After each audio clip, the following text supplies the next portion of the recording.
Dakar run hyphen IT name equals to C1 network. So, నా network name ఏంటి? My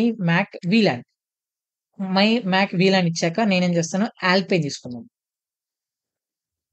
alpine operating system. So, Alpine ఎందుకు తీసుకున్నానంటే ఆల్పైన్‌లో by డిఫాల్ట్‌గా IPA అనేవి మనకి ఈజీగా వచ్చేస్తాయి. ఉబుంటూలోకి వెళ్తే మనము ఏపీటీ ఇన్‌స్టాల్ మళ్ళీ చేయాల్సి ఉంటది. సో, ఇక్కడ నేను cat ETC OS release. So, alpine అనే కంటైనర్‌లో ఉన్నాను. ఇప్పుడు నేను ఐపీఏ అని ఇస్తాను. చూడండి. ఐపీఏ అని ఇచ్చినప్పుడు నాకిక్కడ ఏం జరిగింది? 192.168.42.1 అనే ఒక ఐపీ అయితే వచ్చింది. యాక్చువల్‌గా ఈ ఐపీ ఎక్కడిది? నా వీఎంవేర్ ఒక ఐపీ. అవునా? నా వీఎంవేర్ ఒక రేంజ్ ఒక ఐపీ. సేమ్ అదే ఐపీతో నాకొక ఐపీ అయితే బుక్ అయింది. అలానే నాకొక డెడికేటెడ్ మ్యాక్ అడ్రెస్ అయితే క్రియేట్ అయితే అయింది. డెడికేటెడ్ మ్యాక్ అడ్రెస్ అయితే క్రియేట్ అయితే అయింది. ఓకే. సో, ఇది నా మ్యాక్ వీలాన్ అన్నమాట. సో, మ్యాక్ వీలాన్‌లో ఏం జరుగుతుంది? నాకు ఆ నెట్వర్క్‌లో ఏదైతే నా హోస్ట్ నెట్వర్క్ ఉందో, ఆ హోస్ట్ నెట్వర్క్ నుంచి ఒక డెడికేటెడ్ ఐపీ క్రియేట్ అవుతుంది.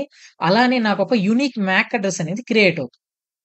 మీకిప్పుడు ఒక డౌట్ రావచ్చు. బ్రిడ్జ్‌లో గూడా మనకు ఒక యూనిక్ ఐపీ ఉంది గదా! అలానే ఒక యూనిక్ మ్యాక్ అడ్రెస్ బ్రిడ్జ్‌లో గూడా ఉంది గదా బ్రో! అక్కడ అక్కడ నాకు నా నెట్వర్క్ లాగ్స్ కలెక్ట్ చేసినప్పుడు, నా బ్రిడ్జ్ నెట్వర్క్‌లో ఉండే కంటైనర్ ఒక డెడికేటెడ్ నెట్వర్క్ డివైస్ లాగా ఎందుకు షో అవ్వదు? ఓన్లీ నాకు నా మ్యాక్ వీలాన్‌లోనే ఎందుకు షో అవుతుంది? దాని గురించి కూడా నేను ఆన్సర్ చెప్తాను కొంసేపట్లో. లేదంటే ఇప్పుడే చెప్తాను. ఇప్పుడే మాట్లాడదాం. సో, నా బ్రిడ్జ్ నెట్వర్క్ ఎక్కడుంది?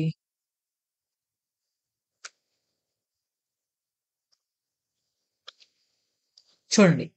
నా కంటైనర్ ఉంది. నా బ్రిడ్జ్ ఉంది. సో, ఇప్పుడు ఈ కంటైనర్‌కి ఒక యూనిక్ ఐపీ అయితే వచ్చింది.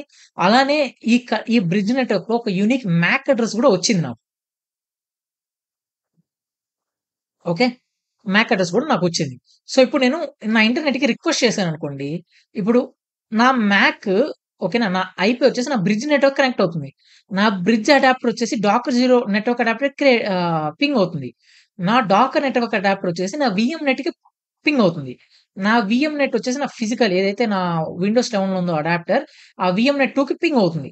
ఇక్కడ, ఇక్కడ, ఇక్కడ మనం బిట్వీన్ ఈ బ్రిడ్జ్‌కి డాకర్ నెట్ 0కి చూస్తే మనం ఇక్కడ ఏం చేసాము? నాట్ చేసాం. అంటే ఈ పర్టిక్యులర్ ఐపీ ఈ బయట వరకి పోదు. ఈ పర్టిక్యులర్ ఐపీ ఓన్లీ బ్రిడ్జ్ వరకే పోతుంది. ఓకేనా? ఇక్కడ నుంచి ఏమైపోతుంది? నాటింగ్ అవుతుంది. నాటింగ్ అయిపోయి నా వీఎం ఐపీ ఏదైతే ఉందో 192.168.42.133 ఆ ఐపీతో నా రిక్వెస్ట్ అనేది